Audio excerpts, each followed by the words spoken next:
प्रणाम। विजयी भारत। अब तक के 2 अंकों में हमने भागवत अनुसार ब्रह्मांड की निर्मिति, पुरुष, प्रकृति, सत्वगुण, तमगुण, रजगुण, महतत्व, अहंकार, पंच ज्ञानेंद्रिय, पंचकर्मेंद्रिय, प्राकृतिक देवी देवताएं और 14 लोकों का विराट पुरुष में अस्तित्व, इनके बारे में समझा। प्रलय किस प्रकार के होते हैं। नित्य प्रलय में सनातन संस्कृति और सभ्यता स्थिर रही है। उसका मुख्य कारण ये है परमात्मा के प्रति भारतीयों का अनात्म भाव। आत्म अनुभूति से परमात्मा की प्राप्ति हो सकती है, ये ज्ञान भारतीयों का अटल विश्वास। कदाचित इसी कारण से भारतीयों की उपासना पद्धति कालानुरूप बदली हो, परंतु उपासना का और सत्य के प्रति जो अटल विश्वास है, उसका मार्गदर्शन सनातन काल से भारतीयों ने विश्व को दिया है।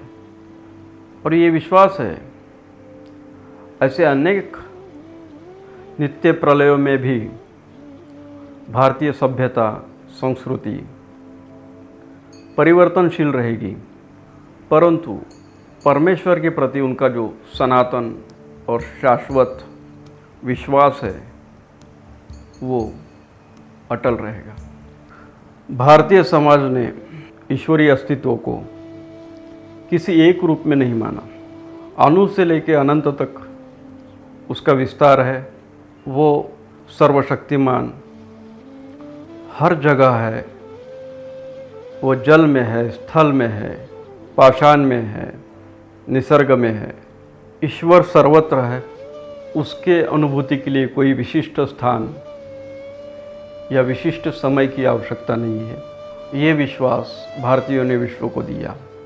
उस समय के जीव के प्रतीकों को उन्होंने ईश्वरीय अंशी समझा।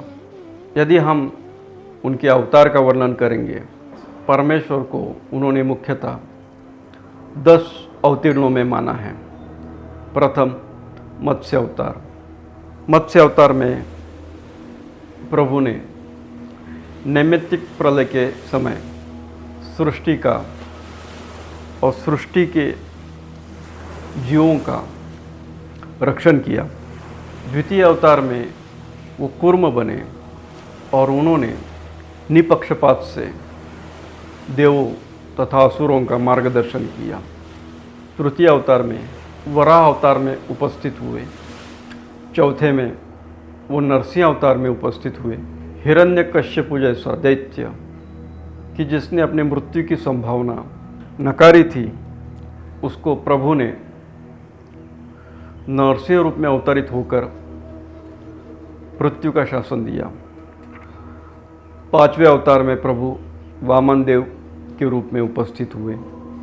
विद्वानों का आदर होना चाहिए और असुरी प्रवृत्तियों का दमन होना चाहिए, इसलिए उन्होंने वामन अवतार लिया। 6वें अवतार में प्रभु परशुराम रूप में प्रकट हुए। 7वें में प्रभु श्री राम। 8वें में प्रभु श्री कृष्ण। 9वें में महात्मा बुद्ध। और कहा जाता है इस नित्य प्रलय में वो कल्कि के रूप में प्रकट हो गए। इन अवतारों का कथारूप भाग त्याग भी दिया तो ये एक जीव की उत्क्रांति की प्रक्रिया लगती है। प्रथम जीव मत्स्य, द्वितीय जीव जो स्थल तथा जल में रह पाए, तृतीय जीव जो स्थल तथा जल में से भक्षण कर पाए, चतुर्थ मनुष्य की उत्क्रांति। 5वें अवतार में वो बटुवेश में थे। 6ठे में उनमें विजय प्राप्त करने की अभिलाषा। 7वें में प्रभु श्री राम के रूप में उन्होंने मानवीय शरीर के मर्यादाओं के भीतर रहकर राक्षसों का और दुष्टों का दमन किया और पूर्ण अवतार प्रभु श्री कृष्ण को माना जाता है।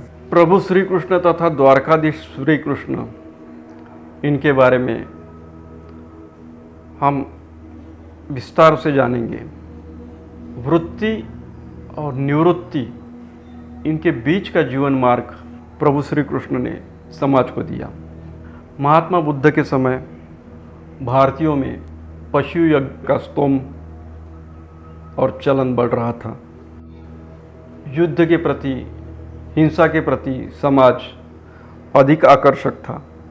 बिना कारण पशुओं की यज्ञ के नाम हत्या हो रही थी। उस समय महात्मा बुद्ध ने समाज को प्रबोधन करने के लिए जीवन का सरल मार्ग बताया, जिसके बारे में हम बाद में चर्चा करेंगे। और कल की जो होने वाले अवतार हैं उनके बारे में भी हम विस्तार से बाद में बात करेंगे। ईश्वर पूर्णतः किसी को भी ज्ञात नहीं हो सकता। हम मनुष्यों को केवल उसकी अनुभूति हो सकती है। इस प्रयत्न में मानवीय सभ्यता के लिए हमारे पूर्वजों ने उपनिषद, वेद, पुराण, आरण्यक, ऐसे कई ग्रंथों की निर्मिति की। ये सारे उपनिषद, वेद, आरण्यक, इन सारे ग्रंथों का सार एकमात्र भगवद गीता में मिलता है। प्रभु श्री कृष्ण द्वारा अर्जुन को गीता का ज्ञान दिया गया। उपनिषदों को कुछ तत्वज्ञानी घास मानते हैं। उस घास को वेद रूपी गाय खाती है और उस गाय का जो दूध है वो गीता है, जो कि गोपालक श्री कृष्ण द्वारा मनुष्य जाति के उत्थान के लिए अर्जुन को दिया गया है। यम यम स्मरण भावे त्यजयन्ति कलेवरम, इस उक्तिनुसार हर जीव अपने अपने पूर्व कर्मानुसार निश्चित योनि प्राप्त करता है। प्रत्येक जीव उस योनिनुसार या उस जन्मानुसार जीवन व्यतीत करता है। प्रत्येक जीव आत्मा अपने अपने कर्मों का खंडन करके उच्च योनि अथवा उच्च लोक को प्राप्त होते हैं। इसलिए किसी भी जीव के प्रति किसी ने भी व्यर्थ शोक करना ये उचित नहीं है। प्रभु कहते हैं, अशोच्यानन्व शोचस्त्वं प्रज्ञावादांश भाषसे गतासु न गतांश नैवं शोचन्ति पंडिताः। इसका अर्थ कि जो पंडित होते हैं वो किसी के आने से अथवा किसी के जाने से शोक व्यतीत नहीं करते। ये काल रूपी ब्रह्मांड अपनी गति से विद्यमान रहता है और प्रत्येक जीव अपने अपने कर्मानुसार अपने अपने फलों को प्राप्त करता है। कर्म फल के बारे में भी प्रभु कहते हैं, न मे कर्माणि लिपन्ति न मे कर्म फले स्पृहा। प्रभु अथवा परमेश्वर किसी के कर्म से बाधित नहीं होते हैं और वो किसी को कर्म फल भी नहीं देते हैं। जीव स्वयं के कर्म फलों का भागी है। भगवद गीता में अर्जुन को धर्म का मार्ग, सत्य का मार्ग, भक्ति का मार्ग और योग का मार्ग, इसका मार्गदर्शन किया। समस्त योनियों में मनुष्य जीवन अत्यंत दुर्लभ है और इसी मनुष्य जीवन में परमात्मा के प्रति जिज्ञासा होना ये अत्यंत पुण्य फलदायी है। आत्मा और परमात्मा एक ही है। यह ब्रह्मात्मा एक की स्थिति प्राप्त होना और इसकी अनुभूति आना ये तो अत्यंत दुर्लभ है। मनुष्य जन्म में भांति भांति प्रकार के लोग भांति भांति देवी तथा देवताओं का पूजन करते हैं, यज्ञ आदि शुभ कर्म करते हैं, परंतु ये सब करते समय अगर उनमें ब्रह्म आत्मा एक के भाव स्थिति का अनुभव ना हो या ज्ञान न हो तो ये सब व्यर्थ है। वो अपने अपने कर्मानुसार कर्म फल प्राप्त करेंगे, परंतु वो मोक्ष तथा निर्वाण तथा मुक्ति को नहीं प्राप्त कर पाएंगे। यह सत्य है। समस्त मनुष्यों के आचरण तथा इच्छाएं अलग अलग होती है। जो मुमुक्षु रहता है केवल उसी को मोक्ष की प्राप्ति की इच्छा रहती है। उसी प्रकार जो मीमांसक होते हैं वो कर्म के प्रति आसक्त होते हैं। जो साहित्यिक होते हैं उन्हें कीर्ति की अभिलाषा रहती है। काम शास्त्री काम को सुख का साधन मानते हैं। योग शास्त्री सत्य, दम और क्षमा को सुख का साधन मानते हैं। राजनीतिज्ञ ऐश्वर्य को भोग का साधन मानते हैं। सन्यासी त्याग को पसंद करते हैं तथा नास्तिक भोग में रममान रहते हैं। इसके अलावा कुछ लोग यज्ञ, तप, व्रत, यम, नियम इन्हें कल्याण का साधन मानते हैं। इन सब से अलग अलग कर्म फलों की प्राप्ति होती है, परंतु सत्य यही है कि जो स्थिर है, समचित्त है, जो जय में, पराजय में, लाभ में, हानि में, सुख में, दुख में स्वयं को संतुलित रखता है, शरीर को अनाठाई अथवा अवास्तव महत्व न देते हुए उसके भीतर के आत्मा को और उस आत्मा का परमात्मा के साथ जो अनादि समय से बंध है उसको जानता है, वही केवल श्रेष्ठतम माना जा सकता है। और ऐसे समचित्त मनुष्य को सभी ओर, सभी दिशाओं में केवल आनंद की ही अनुभूति होती है। ब्रह्म सत्य है, जगत मिथ्या है। इस नित्य अनित्य वस्तु विवेक को प्राप्त हो जाता है। उसे शरीर के बाहर ब्रह्मलोक तक या किसी भी विषय में अभिलाषा नहीं रहती। उसे हम वैराग्य कहते हैं। प्रत्येक अभिलाषा और प्रत्येक वृत्ति के प्रति वो अनासक्त रहता है।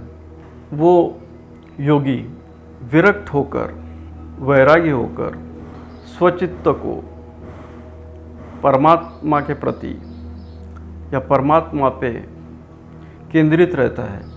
उसे शम और अपने कर्मेंद्रिय और ज्ञानेंद्रियों को कर्मों से परावृत्त करके नियंत्रण में रखता है। उसे दम कहते हैं।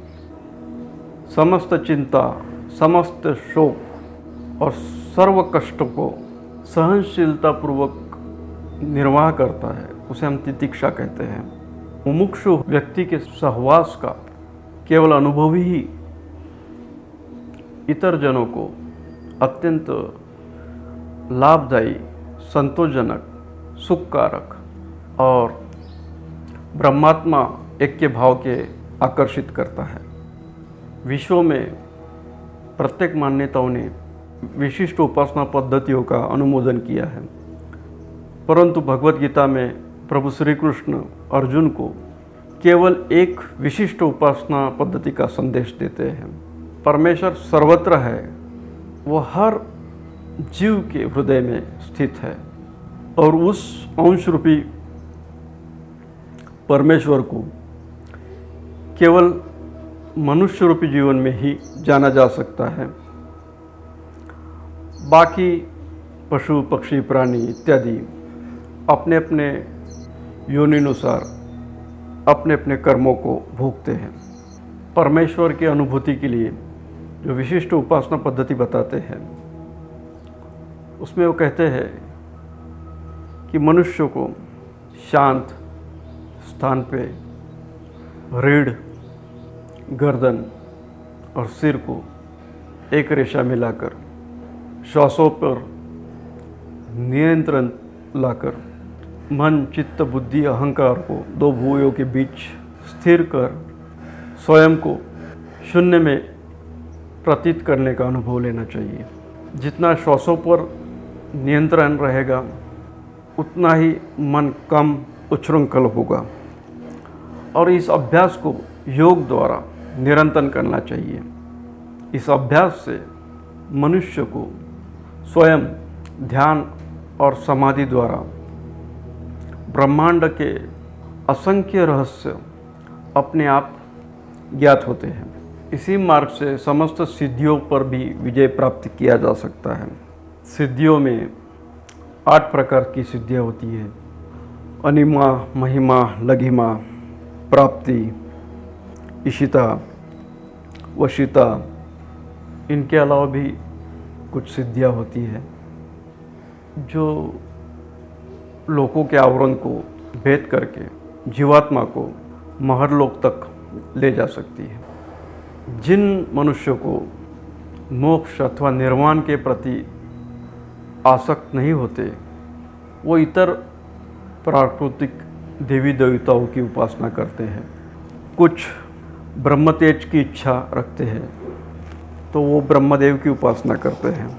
कुछ संतान प्राप्ति की इच्छा रखते हैं वो प्रजापति का पूजन करते हैं। जिन्हें ऐश्वर्य की इच्छा होती है वो दुर्गा तथा अग्नि का पूजन करते हैं। धन की इच्छा रखने वाले वसुओं की उपासना करते हैं। वीरता की इच्छा रखने वाले रुद्र की उपासना करते हैं। अन्न धान्य की प्राप्ति के लिए आदिति का पूजन करते हैं तथा स्वर्ग समान भोग प्राप्ति की इच्छा रखने वाले आदिति पुत्रों का पूजन करते हैं। राज्य की अभिलाषा वाले विश्वदेव, दीर्घायु के लिए अश्विनी कुमार, पुष्टि के लिए पृथ्वी, प्रतिष्ठा के लिए आकाश, सौंदर्य के लिए अप्सरा, यश के लिए यज्ञदेव, संपत्ति हेतु वरुण, विद्या प्राप्ति के लिए शंकर और सुखी दाम्पत्य जीवन के लिए शंकर पार्वती का पूजन करते हैं। धर्माचरण में प्रगति के लिए विष्णु का आह्वान करते हैं। वंश परंपरा रक्षण के लिए लोग पितरों का आह्वान करते हैं। बल के प्राप्ति के लिए मरुदगण, उपभोग के लिए चंद्र। जितने उपासक है उतनी उपासना पद्धति है, परंतु सत्य एक ही है। ये सब प्राकृतिक देवी देवताएं अंततः उन्हीं में प्रवेश करते हैं और वस्तुतः विभिन्न और भांति भांति के लोग विभिन्न और भांति भांति के प्राकृतिक देवी देवता का पूजन करने के बाद भी वो प्रभु परमेश्वर का ही पूजन करते हैं। प्रभु श्री कृष्ण ने बोधामृत गीता द्वारा अर्जुन को कर्म, भक्ति और योग मार्ग का मार्गदर्शन किया। संतुलित जीवन पद्धति और धर्म के प्रति निष्ठा इसका स्मरण करवाया। शरीर इंद्रियों द्वारा भोगता है, उसी प्रकार शरीर को जन्म, व्याधि, दुख और मृत्यु ऐसी अवस्थाएं प्राप्त होती है। शरीर समस्त आश्रमों को भी भोगता है और उन आश्रमों को भोगते समय उन आश्रमों का अनुसरण करना ये निंद्य नहीं है तथा घृणास्पद नहीं है। इसका स्मरण भी प्रभु श्री कृष्ण ने अर्जुन को करवाया। अपने अस्तित्व के लिए युद्ध करना ये कदापि निंदनीय नहीं है, ये विशेष रूप से उन्होंने अर्जुन को समझाया। शरीर रूपी रथ को इंद्रियों के अश्व और वो इंद्रियों का स्वामी मन, ये उन अश्वों को लगाम रहता है। बुद्धि सारथी रहती है और चित्त लगाम खींचने की बड़ी दूरी रहती है। धर्म और अधर्म इस रथ के 2 पहिए रहते हैं और जीव इस रथ का रथी रहता है। और इस रथ का अंतिम उद्देश्य या अंतिम गंतव्य स्थान परमात्मा रहता है। जो महात्मा कर्म और कर्म रूपी फल का त्याग करके विरक्त होता है उसे ज्ञान योगी कहा जाता है। और जिनके लिए वैराग्य का त्याग, कामनाओं का त्याग संभव नहीं है, जो विरक्ति और आसक्ति के बीच है, उनके लिए प्रभु ने भक्ति मार्ग का मार्गदर्शन किया। भक्ति मार्ग ये परमात्मा को प्राप्ति का सबसे सरल मार्ग है तथा धर्म रक्षणार्थ किए जाने वाले कर्मों में ध्येय निश्चित करना, ऐसा कर्म मार्ग भी भगवान ने अर्जुन को मार्गदर्शित किया।